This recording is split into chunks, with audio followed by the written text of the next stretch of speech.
Tell me about HubSpot Operations Hub workflow custom coded actions. Yeah, so HubSpot now they do have the workflow custom coded actions helps a lot company that they're doing automation.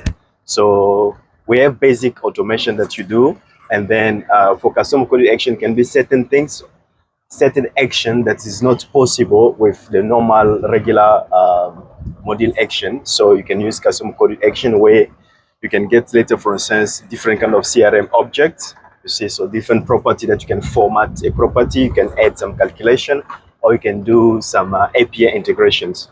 Later, for instance, the clients, they want to validate their email address. So imagine there is a website form.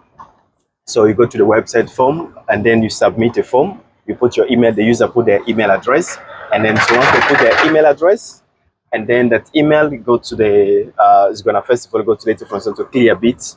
It's also a third-party API where it's gonna validate if that email is legit. You see. So now once that third party validate that the email address is legit, and then is HubSpot can get that feedback and then just put in those properties of building custom properties, put the information that this email address is valid. So for you to do that, you need to have a custom coded action where you're gonna build that API integration inside. So yeah, workflow custom coded action I have a lot. So I help with calculations. So you can do some calculations, you can do some property changes, you can do some property formatting, you can do some API.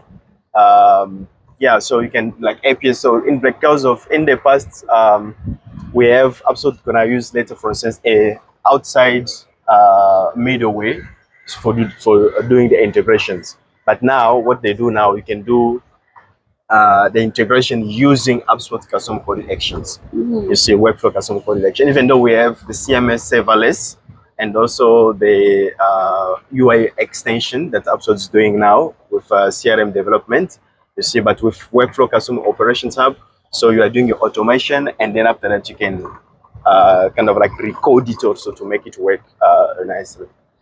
Yeah, Oh. so but there is different kind of use cases that you can do with custom coded Coded actions. actions. Okay. Yes. No, that's great.